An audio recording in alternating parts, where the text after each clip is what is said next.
Welcome back जी। अब हम बात करेंगे एक पॉजिटिव खबर की, जो कि पाकिस्तानी मुआइशत को लेकर है। पाकिस्तान की इकॉनमी है, उसके हवाले से हमें बताया जाता था, बल्कि हम सुनते भी थे, रिपोर्ट भी करते थे कि मुल्क डिफ़ॉल्ट हो रहा है। लेकिन अब अच्छी खबर ये आ रही है कि सऊदी वज़ीर सरमायाकारी की क़यादत में आला सतह का वफ़द 3 रोज़ा दौरे पर इस्लामाबाद पहुँच चुका है। सऊदी वज़ीर खालिद बिन अब्दुल अज़ीज़ के साथ 130 सरमायाकार इस्लामाबाद पहुँचे हैं। वफ़द में तवानाई, कानकुनी, मादनियात, ज़राअत, बिजनेस, सियाहत, सनत और अफरादी कुव्वत समेत मुख्तलिफ शोबों के हुक्काम और कंपनियों के नुमाइंदे शामिल हैं। अगर दूसरी तरफ बात की जाए तो चीनी वज़ीर आज़म के मुतवक्को दौरे पर पाकिस्तान में डेट की रीप्रोफाइलिंग के MOUs पर साइन होंगे, दस्तखत होंगे। ज़राए का कहना है कि पाकिस्तान ने CPEC के तहत बिजली मनसूबों के कर्जों की रीप्रोफाइलिंग की तजवीज़ दी है।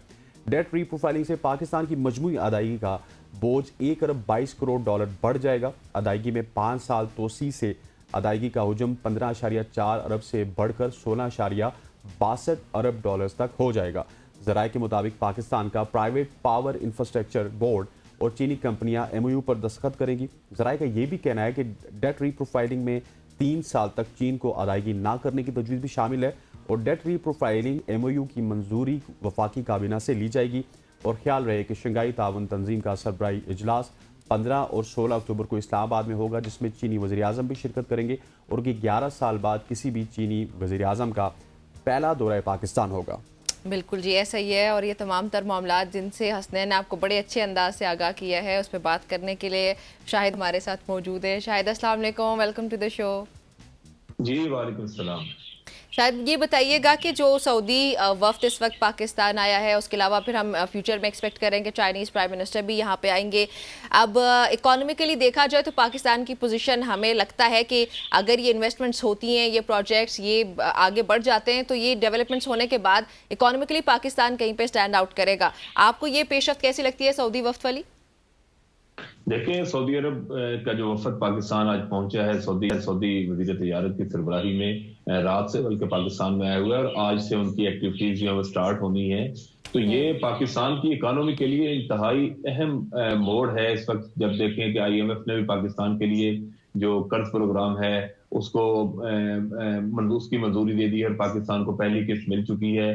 तो इस पूरी सूरत हाल में ये जो दोस्त ममालिक थे, ये इसी वजह से रुके हुए थे कि IMF की तरफ देख रहे थे कि IMF पाकिस्तान के साथ क्या करता है और IMF इनकी तरफ देख रहा था। फिर इन ममालिक की यकीन दहानी के बाद IMF की तरफ से पाकिस्तान को जो है 7 अरब डॉलर का जो कर्ज मंजूर हुआ है और उसके बाद पाकिस्तान की इकोनॉमी जो है वो एक पटड़ी पर जो है दोबारा से चढ़ आई है। पाकिस्तान की इकोनॉमी की जो रेल है और उसके बाद इस वक्त ये सूरत हाल है, ये जो सऊदी अरब की तरफ से जो इन्वेस्टमेंट की जा रही है ये एक इंतहाई अहम है। इसमें देखें IT का शोबा है, इसके अलावा पेट्रोकेमिकल का शोबा है, एग्रीकल्चर का शोबा है, जिसमें सऊदी जो है इन्वेस्टर्स जो हैं वो बड़ी दिलचस्पी रखते हैं और आज अहम MOUs पर जो है वो साइन होने जा रहे हैं, जिसमें सबसे पहले जो मुलाकातें होंगी और वज़ीर आज़म ने भी आज एक जो है वो इशाइये का आज वज़ीर आज़म जो है वो एक मुकामी होटल में इस वफद की उसके एजाज में इशाइया रखेंगे। तो ये एक बहुत अहम है कि पाकिस्तान के अंदर जो है इन्वेस्टमेंट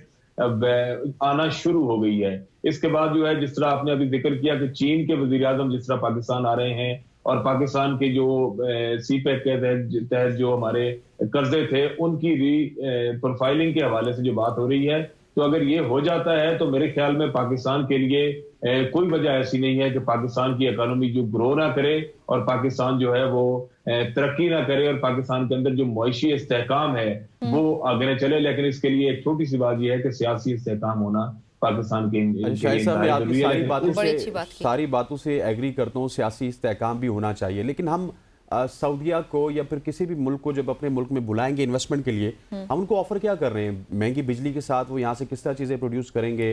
फिर गैस के हालात आपके सामने हैं, इंडस्ट्री के हालात आपके सामने हैं। सो हमने अपने आप को भी तो ठीक करना है, क्यों नहीं वो हमें छोड़ के बांग्लादेश चले जाते हैं, किसी और मुल्क में चले जाते हैं?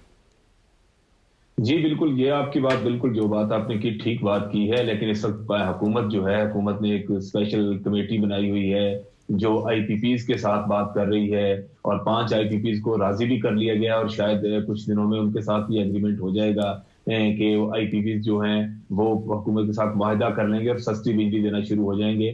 तो ये मामलात हुकूमत जो है वो अपने हाथ में लेने के लिए कोशिश कर रही है। इसके अलावा हुकूमत ने जो है इन्वेस्टमेंट के हवाले से जो बनाई है, और दूसरी बात जो आपने की गैस के हवाले से, वाकई पाकिस्तान में गैस इस वक्त जो है वो इंतहाई कम है, लेकिन हुकूमत जो है इसके लिए भी काम कर रही है। और IPP गैस सॉरी ये जो कासा 1000 था उसके ऊपर काम किया जा रहा है, और दीगर जो है पाकिस्तान की हुकूमत जो है वो सब कोशिश कर रही है। लेकिन इसके लिए सबसे बड़ी बात पाकिस्तान की के अंदर सियासी इस्तेहकाम होना जरूरी है। और ये जो इन्वेस्टर्स आ रहे हैं ये यहाँ आकर अभी हमारे इब्तदाई मुआहदे जो हैं वो तो हो जाएंगे, लेकिन उसके बाद उनकी नजर भी पाकिस्तान के सियासी इस्तेहकाम पर ही होगी कि पाकिस्तान के अंदर कितना सियासी इस्तेहकाम मौजूद है। अगर सियासी इस्तेहकाम मौजूद होता है तो ये इन्वेस्टमेंट्स भी होंगी, और पाकिस्तान के अंदर जो है दीगर सरमायाकार भी आएंगे। जिस तरह रूस के वज़ीर आज़म जो है उन्होंने भी पाकिस्तान का दौरा करना है, और SCO का जो अहम समिट होने जा रहा है, पूरी दुनिया की नजरें इस पर लगी हुई हैं, क्योंकि ये एशिया का जो है सबसे मजबूत फोरम है जिसके ऊपर तमाम ममालिक मिलकर बैठते हैं और एशिया की तरक्की के लिए जो है इसके ऊपर सोचते हैं। तो मेरे ख्याल में ये अगर ये समिट भी कामयाबी से पाकिस्तान इंशाल्लाह ये करा लेगा तो इससे पाकिस्तान का इम्पैक्ट जो है ज्यादा बेहतर होगा, और दीगर इन्वेस्टर्स जो हैं और सरकारी सतह पर भी और प्राइवेट इन्वेस्टर जो है वो यहाँ पर आएंगे, और जो इसके अलावा जो डायरेक्ट फॉरेन इन्वेस्टमेंट है उसमें पाकिस्तान की जो इन्वेस्टमेंट है वो बढ़ेगी। जी ठीक, अच्छा शायद ये बताएं कि फाइनेंस मिनिस्टर मोहम्मद औरंगजेब ने इस बात का इंदिया दिया कि 1 जुलाई से मोस्ट प्रोबेबली जो है ज़राई शोबे पर टैक्स का इतलाक भी हो जाएगा। अब इस फैसले के बाद तो किसान पे बहुत ज़्यादा बोझ नहीं पड़ेगा, आप क्या समझते हैं कि मैं ठीक कह रही हूँ या नहीं? देखें, जो छोटा किसान है वो तो मुतासिर होगा इससे, लेकिन जो बड़े हमारे मुल्क के अंदर जो जागीरदार हैं, और अगर हम देखें तो उनके ऊपर अगर ये टैक्स लगे, और ये पाकिस्तान की तारीख में पहली दफा होगा कि ज़री शोबे के ऊपर जो है टैक्स लगाया जाएगा, और वो टैक्सेशन के निज़ाम के अंदर ज़री शोबे को लाया जाएगा। अभी 1 जनवरी को तक जो है पाकिस्तान सूबों ने, क्योंकि ये जो ज़री टैक्स का जो शोबा है ये टोटल सूबे इसको देखेंगे और सूबों ने ही इसको इम्प्लीमेंट करना है, और सूबाई असम्बलियों में ही इसकी कानून साजी की जानी है। तो उसके लिए कानून साजी जो है वो 1 जनवरी तक होगी, और 1 जुलाई 2025 से जो है ये लागू हो जाएगा। अच्छा। और यानी अगले जो माली साल है उससे ये लागू होना है, और IMF के साथ पाकिस्तान ने यही कमिटमेंट की थी कि हम अगले माली साल से जरी, इससे ये होगा कि सूबे मजबूत होंगे, और ये टैक्स जो है वो सूबों के पास ही जाना है, वफाक के पास इसमें से कुछ नहीं आना।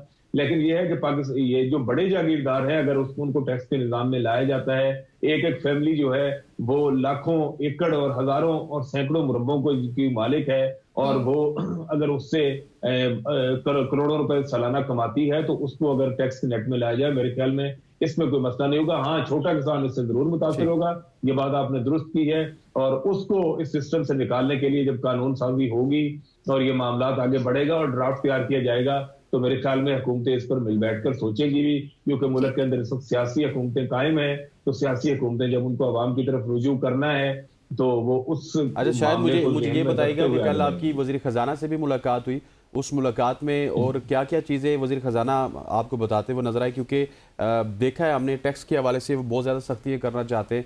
अब ज़री टैक्स की भी बाज़गश्त है, ज़री टैक्स के बाद यकीनी तौर पे ठीक है अच्छा लगना चाहिए, लेकिन सब्जियों की कीमत में आप देखेंगे एक होशरबा इजाफा भी होगा, तो ये तमाम तर चीज़ें जो कंट्रोल करनी है उसको वो किस तरह कंट्रोल करेंगे, क्योंकि मार्केट कंट्रोल तो है नहीं हमारे पास। जी बिल्कुल, कल पार्लियामेंट हाउस के जी शाहिद, आपको हमारी आवाज आ रही है? जी बिल्कुल आ रही है, आपको मेरी आवाज जी आ रही है? जी बिल्कुल जी, कल वजीर खजाना और चेयरमैन FPR थे, वो कल सेनेट की कायमा कमेटी जो फाइनेंस है उसमें आए थे, और उसके बाद उन्होंने मीडिया से वहां गैर रस्मी गुफ्तगू की है, जिसमें चेयरमैन FPR ने भी वाज़ेह तौर पर कहा है कि जो हमने डेडलाइन दी है उसके बाद से जो है हम सख्ती करेंगे, और जो हमने एक्सटेंशन दी थी टैक्स रिटर्न जमा कराने के अंदर 14 अक्टूबर तक की, उसके बाद हम सख्ती करेंगे और उसके बाद जो है सख्त इक़दाम उठाए जाएंगे। जबकि वज़ीर खजाना से जब ये सवाल पूछा गया ज़री उसके हवाले से, तो उन्होंने यही बताया कि ये 1 जुलाई से हम लागू करने जा रहे हैं। उनसे IPPs के हवाले से भी सवाल किया गया, उन्होंने कहा कि ये जो IPPs हैं जो हमसे बातचीत कर रहे हैं, इन्होंने आज खुद जो है ये बातचीत का आगाज हमारे साथ किया है, और वो खुद जो है रज़ाकाराना तौर पर जो है इस मुआहदे से निकलना चाहते हैं। तो उनसे इस हवाले से बात हुई, और चीनी वज़ीर आज़म के दौरे पाकिस्तान के हवाले से जब उनसे बात हुई तो उन्होंने कहा कि ये पाकिस्तान के लिए इंतहाई अहम होगा कि एक चीनी वज़ीर आज़म यहाँ पर आ रहे हैं और अगर हम उनके साथ इब्तदाई जो MOUs हैं वो हम जो हमारे उनके साथ जो डेट रिफॉर्मिंग के हवाले से अगर हम उनके साथ डेट प्रोफाइलिंग के हवाले से अगर हम उनके साथ ये इब्तदाई मुआहदा भी कर लेते हैं तो हमारे लिए इंतहाई अहम होगा।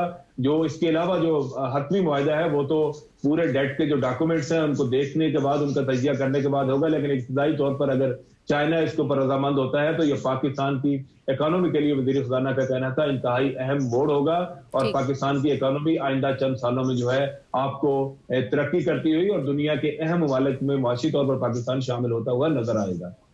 चलो ठीक हो गया शायद, बहुत शुक्रिया आपका मैं ज्वाइन करने के लिए। नाज़रीन, पाकिस्तान की मईशत एक शाहिद अजमल हमारे साथ मौजूद थे और उनकी गुफ्तगू आपने सुनी। यहाँ पे हम शामिल करने लगे एक ब्रेक, हमारे साथ ही रहिएगा।